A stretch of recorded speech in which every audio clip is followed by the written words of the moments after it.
Well, hello everybody. I'm sorry about yesterday. I was interrupted. I had a terrible phone call. I do have to do that live from a message from Jerry Armstrong, and it's important to do that. It's important. It's an important post to do, monumental, but so is this video today. Google posts yesterday an response to the massive CBC wide national news publications on Bill C-18 and the evil of Google.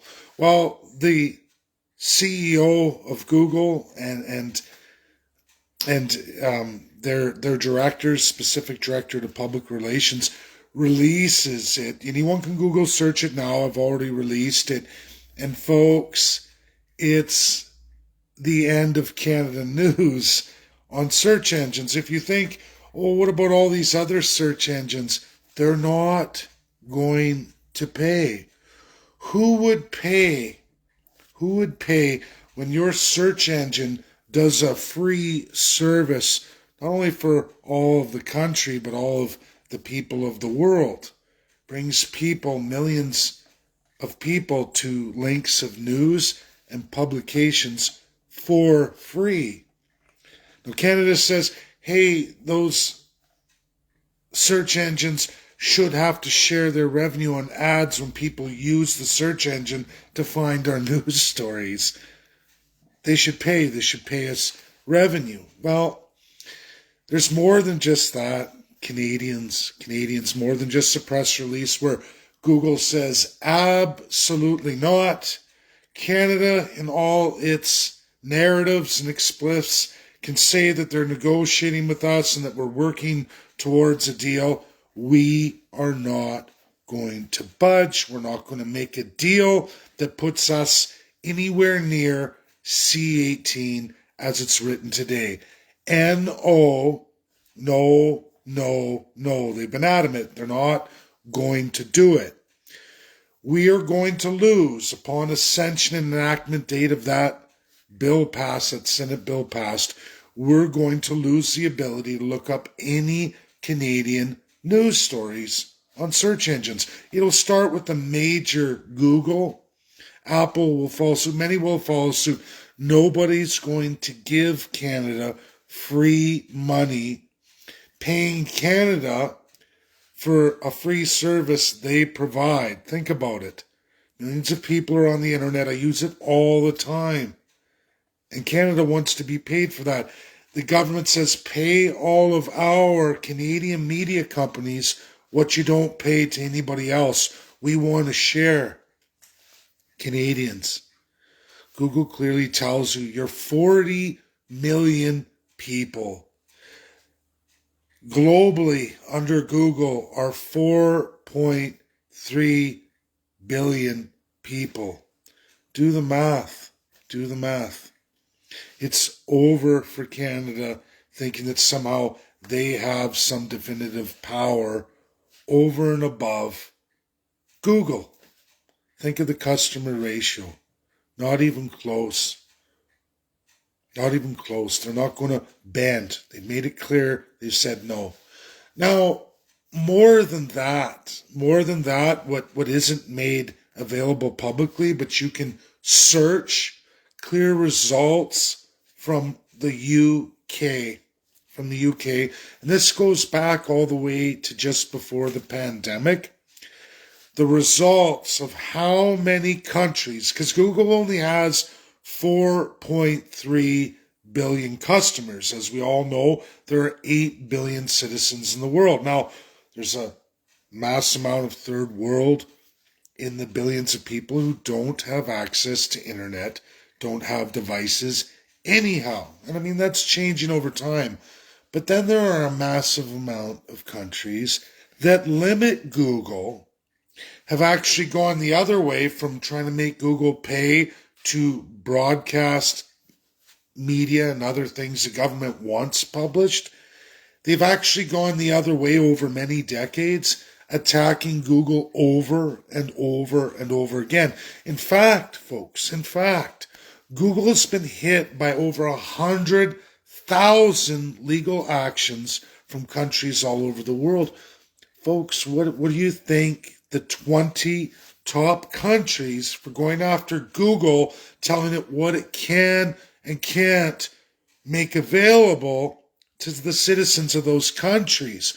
Who do you think the biggest countries who filed, I guess, on behalf of their citizens against Google for all of its content the government doesn't wish to be seen in Google search engines? And we're going on decades. Top 20 countries. It's all the communists.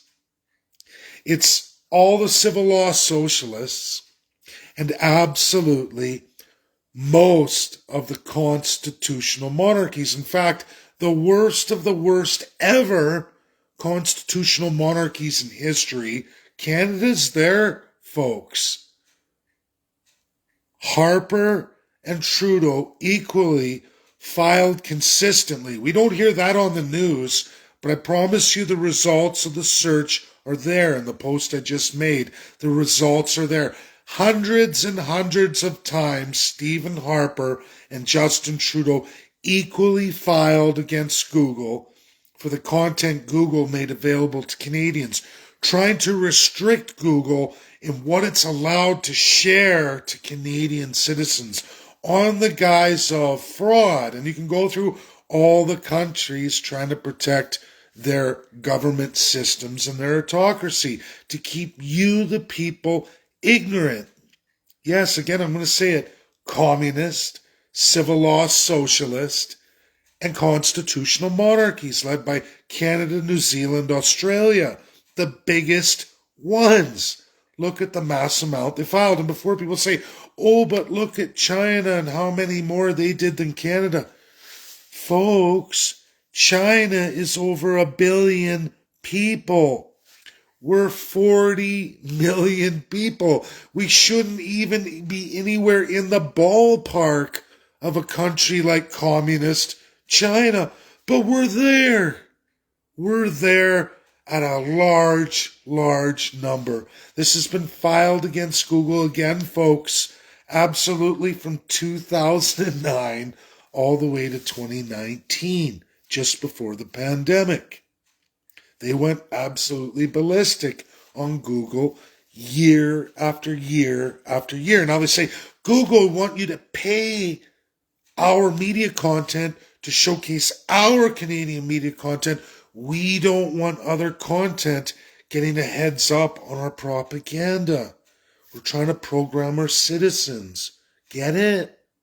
Get it? Pay us so we can help program the citizens of Canada, subjects and savages, into what we want them to hear. Can you do that for us? We're going to make a law that forces you to do it. And Google says, listen, autocrats, you're not the first country to pull this with us. We are the leading search engine worldwide. We have way more customers than you could ever deliver us on the best of best days. You're literally a percentage point of customer base. Will you deliver us any value? Will there be any way to monitor this financial loss for Google? How far does it go? No, there's no absolute measuring stick for how bad this could get for Google in Canada. And what other countries will follow suit when Canada does that? What other countries are going to say, me too, we want to tax the hell out of you. We don't like your big profits you generate by bringing customers to us. We want a share of that. We want to tax that as the government of Canada. New tax source. And Google says, listen again, we won't comply. We'll just cut you out. Just like all the other autocratic nations in the world who requested it. Is this not really just Canada? Because how dumb, honestly, Canadians, First Peoples, how dumb would you have to be to demand a massive global search engine provide their revenues to you? You bring them customers. Now think about that, right? For free. You don't ask for any money.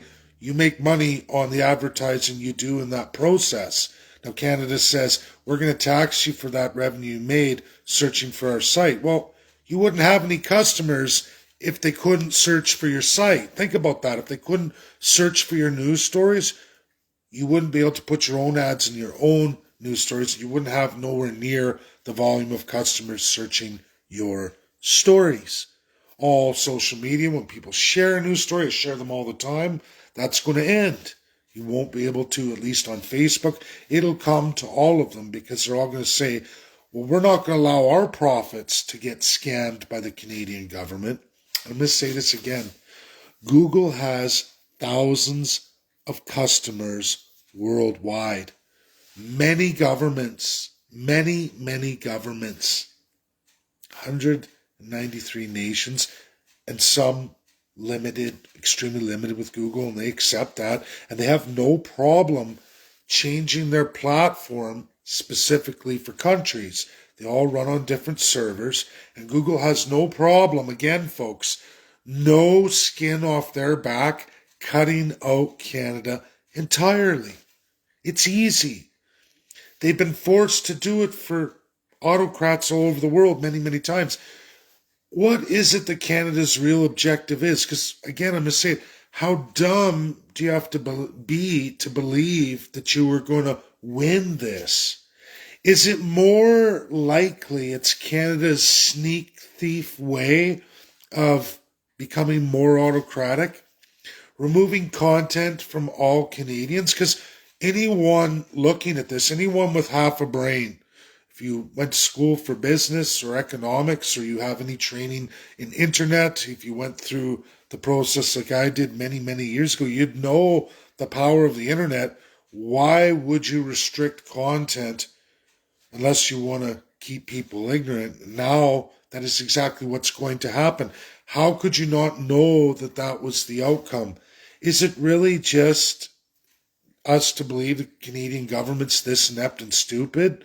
Which people like to say, like Joe Biden, he's just really dumb. No, this guy is really smart. He's been in politics 40 years. You didn't stay in politics that long being an idiot.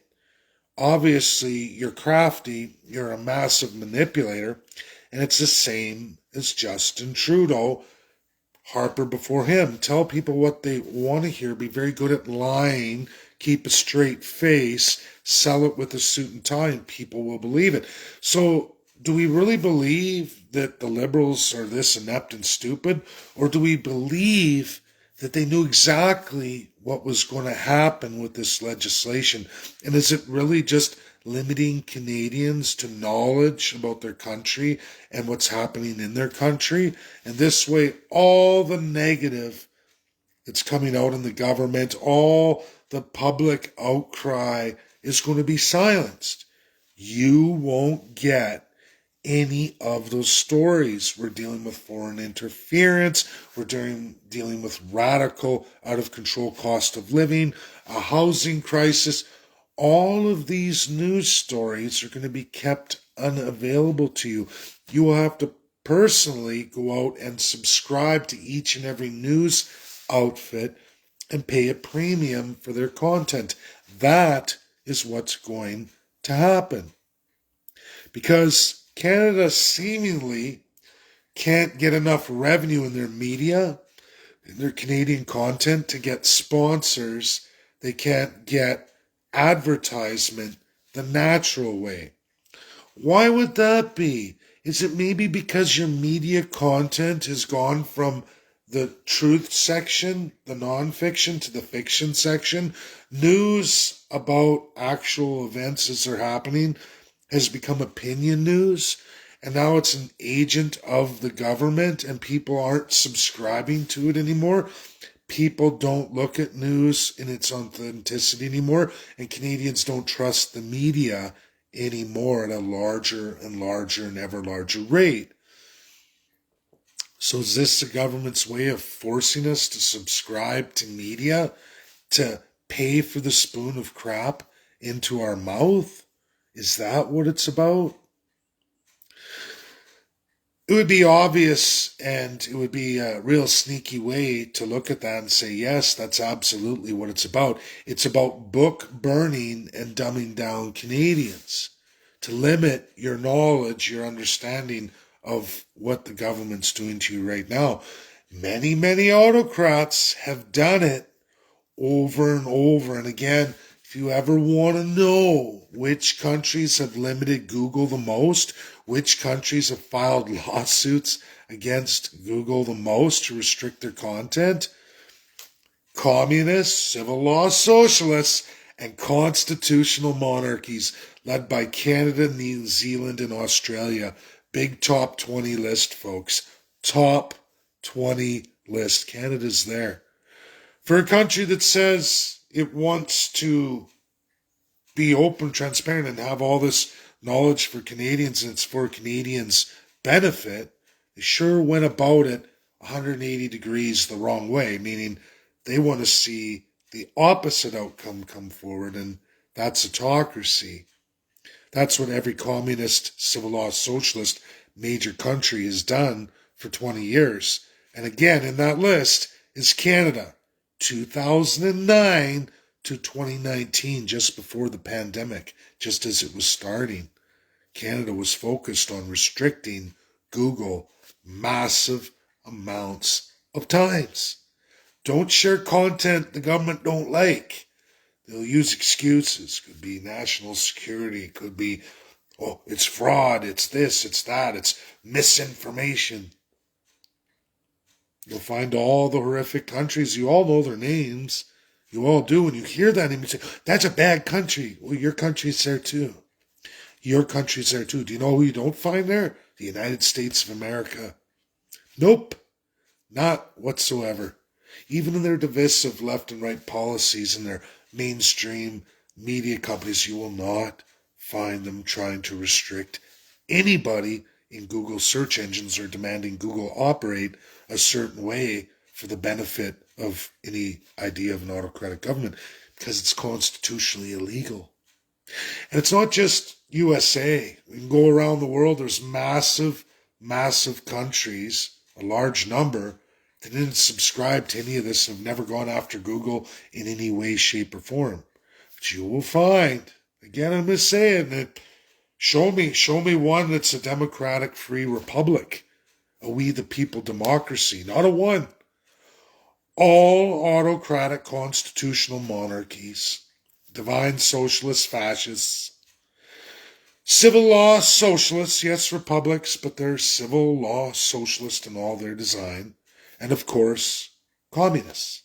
That's who you find in large, large number, totaling over 100,000 launches of civil action against Google, 20 years.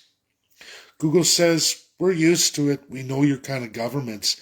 We're not going to play ball. They've disputed everything published on CBC National News, disputed it all as of last night. Folks, share because it's credible, share because it's real, and it's verifiable.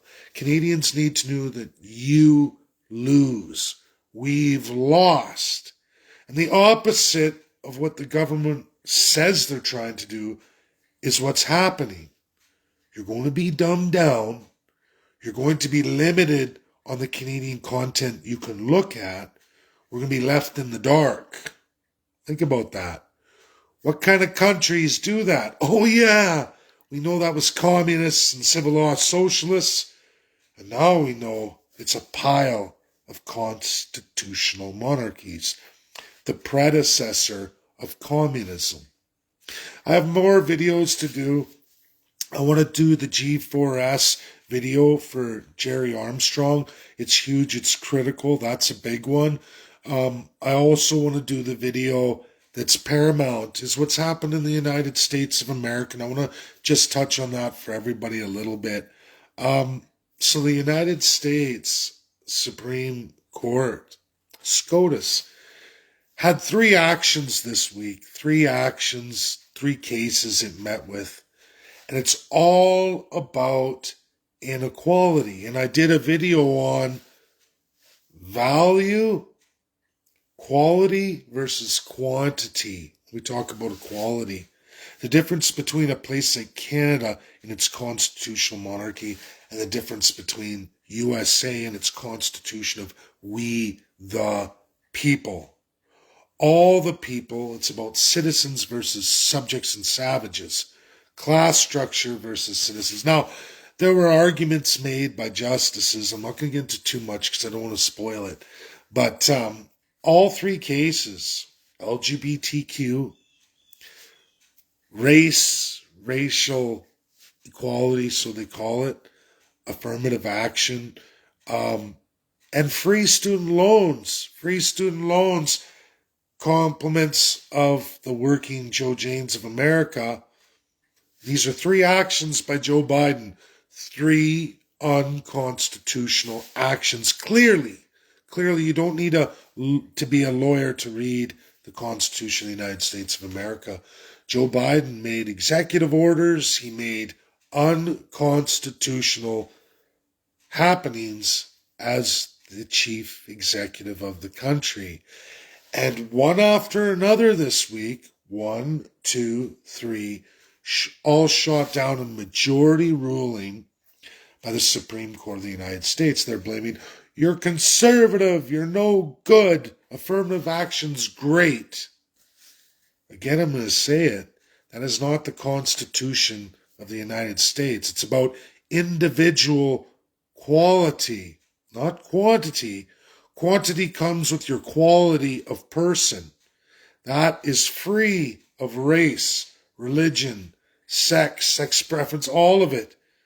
You're all citizens of the United States, and that's what SCOTUS in majority ruled, which is what's written, which is what is in easy layman's term, word for word in the Constitution of the United States of America. It does not say change the quality of the person through race, sex, sexual orientation, and on and on. It doesn't say that. And that's what the U.S. Supreme Court ruled. It said, listen, this is what the Constitution says. This is what it is. You can't make people unequal on the basis of these things. It's reverse discrimination, and it's absolutely 110% un-American, unconstitutional, meaning in the highest laws of the United States, there's nothing there that says you're allowed to do that. Doesn't matter if you're the president, doesn't matter how many executive orders you roll out. This is Joe Biden's 23rd breach of the Constitution of the United States of America. 23rd breach. Ruled officially by the Supreme Court of the United States of America, an independent judiciary. Now, people can say you can't read the Constitution as it was written and as a layman would define it. It should be open to interpretation by the highest legal minds and the wealthiest elite of society. Huh? I don't think so. I think the opening sentences in the United States preamble, its introductory to its highest laws of the land, clearly state who the people are and who this Constitution's written for and who it's narrated to in absolute layman's terms. That's the beautiful part about the U.S. Constitution. And the wealthy, the elite, the self-proclaimed privileged can say, listen, you should do this, you shouldn't look at it like that. But that's not how historically it has been, as it always will be for the United States of America. And it's a beautiful, beautiful thing what SCOTUS did. And they can try to divide things left and right, but if you want a country different than what you're in, you need constitutional conventions. You need to open up the Constitution, and USA clearly shows rules for that. It's very difficult because you have to get a majority consensus. And I don't think on all three of these issues you could ever get the majority required consensus to win them. Doesn't matter what the president says. Students upset, they say, oh, I should get free education like other countries in the world, like communist and civil law socialist countries. Free education isn't free. Somebody is working to pay the taxes that have to put you to school. If you say free education, it means you got to go to school while my child didn't, because I don't work in the same level of society as you do, or I don't have an affirmative action policy that allows my children to go to the same institution because they're white, or they're not of specific ethnic groups, or they're not from specific areas of specific cities. That's discrimination. That's discrimination. That's class structure in reverse. Not good. Citizen of the United States is we the people. Doesn't matter what color, identity, sexual preference, and on you can come up with. They're all listed in the Bill of Rights. Again, the Constitution of the United States, highest laws of the land. I went too far, as I always do. That's my video. We're going to get into more on SCOTUS in much, much more detail. And that'll be my next video. And I'm going to go back to Jerry Armstrong and the G4S that people need to know. Canada is getting extremely terrifying. Terrifying. For me, it's getting extremely terrifying. Very autocratic, very easy to destroy the little people. And I'm going through that right now. And we'll see where it goes. I don't want to talk too much about that, as I'm kind of looking at everything as is, and I need to collect more evidence before I go forward, and I really do want to go forward. It's not fun getting limited on your employment. It's not the first time. It's a great way to attack people, is remove their ability to work. Especially when you're middle-aged and you've been doing a particular career for more than 20 years. You're very, very specialized. It's not fun when someone says, listen, we're going to remove 90% of the employers that are available to you because we don't like you. Not because of your skill set. In fact, you're in the higher echelon, and it takes years to get that way. But we're going to remove you because we don't like you. We don't like what you represent. We don't like what you say. So we're going to limit you, and we're going to break you that way because we can starve you out. It's wrong.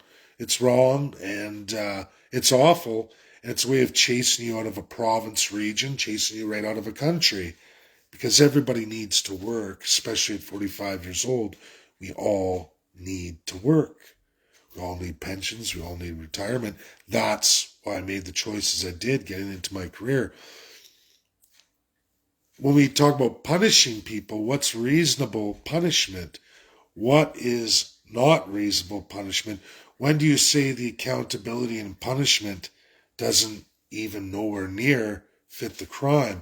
Who's liable for that? There's liability on those things. And I don't want to say too much about that, but I'm going to continue on, and I'm going to see where things go, and we'll find out as the week progresses. I'll keep people updated, but it's definitely not good at all. Love you all, everybody. Share. Get the video out there. There's a tremendous amount of knowledge in here, and I'm going to take the link I put on my timeline and put it back into this title so that you all have it, and you can clearly go through the evidence that clearly points to an autocratic Stephen Harper and Justin Trudeau. Both of them have attempted for decades, I'm going to say it, to limit Google and what Google can show you the people. They've attempted it hundreds of times, both of them, hundreds of times, in the name of all kinds of cockamamie excuses, which are identical to the rest of the tyrants of the world. And again, I'm going to say it, this is real. This was investigated by the UK source. You can look at it, top publication in the UK, so it's not a lie, and it clearly shows Canada, Australia, New Zealand leading the charge. And again, Canadians, look at your population, look at the claims filed, look at Australia's claims filed, look at New Zealand's and the claims filed. They're astronomical off the charts. Compare them to China. Whoa, who's really the worst of the worst here? Makes you think. And I think we're going to see a change soon in the way Canada operates, or we're all going to be left in the dark. And the sad reality is the very few of us, the very, very few of us who can accept these things and look at it for what it is just going to be an extreme minority, and we're going to be locked out of everything like everybody else.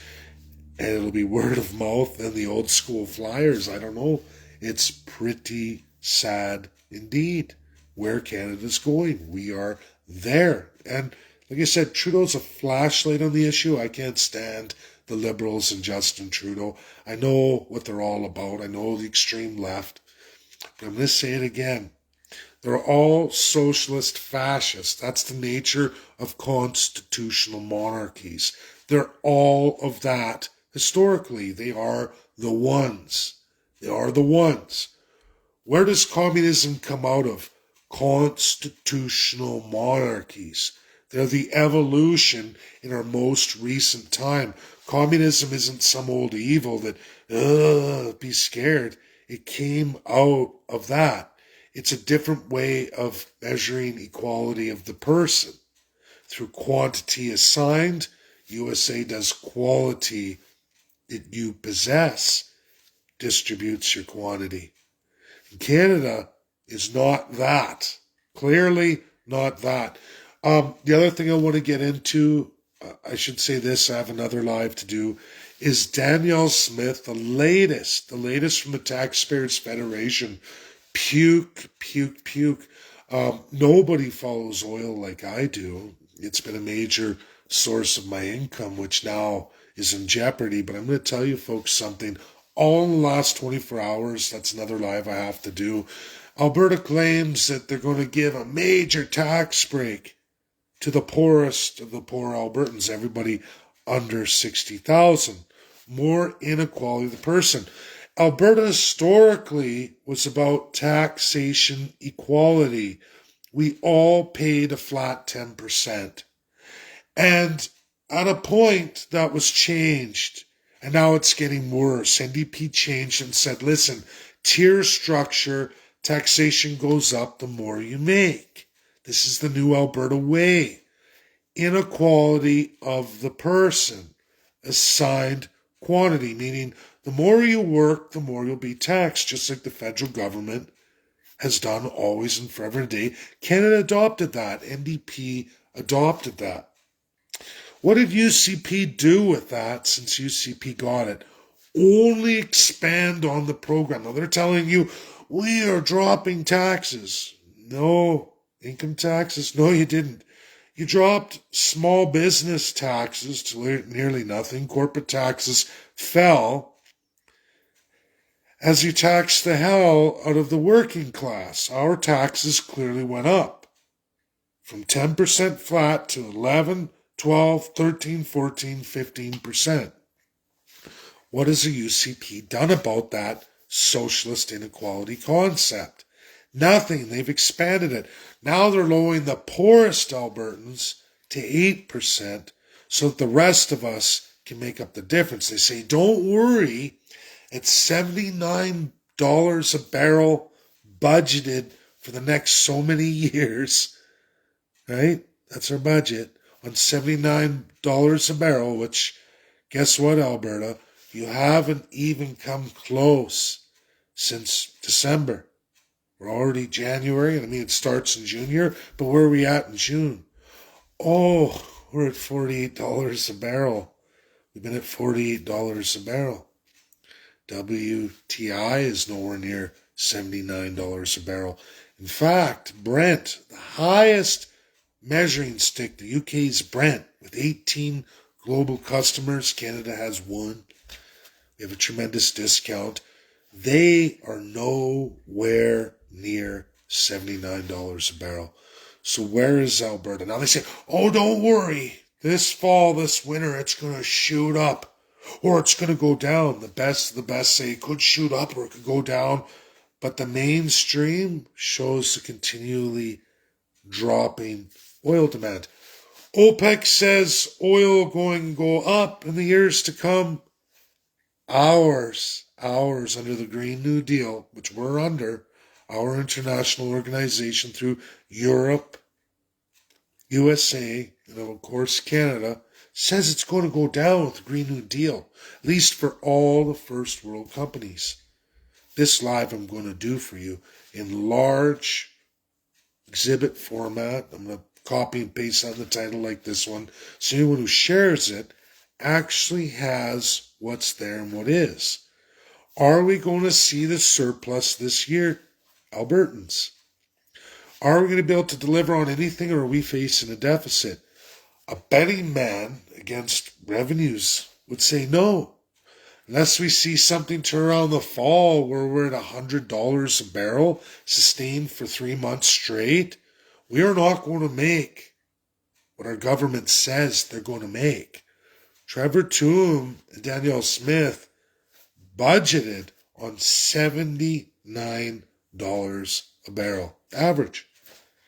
We are nowhere near that. Nowhere near, not even close. And yes, it's just starting June, but already in the first month, we are well below it by $31 a barrel. Understand that?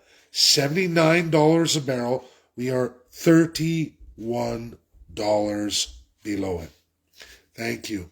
That's my video. And as we go through the year, we're going to watch how far below that predicted surplus at $79 a barrel are we really going to be.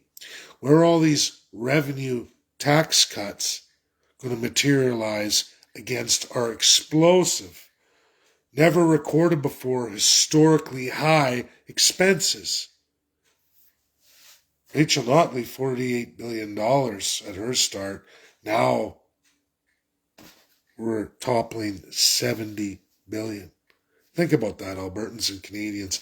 It's cockamamie, it's lunatic, and anyone not looking at it as it is not really a physical conservative. They're lying to themselves. That's my video. Share. I know it was a lot in the end. Get it out there. Bye now.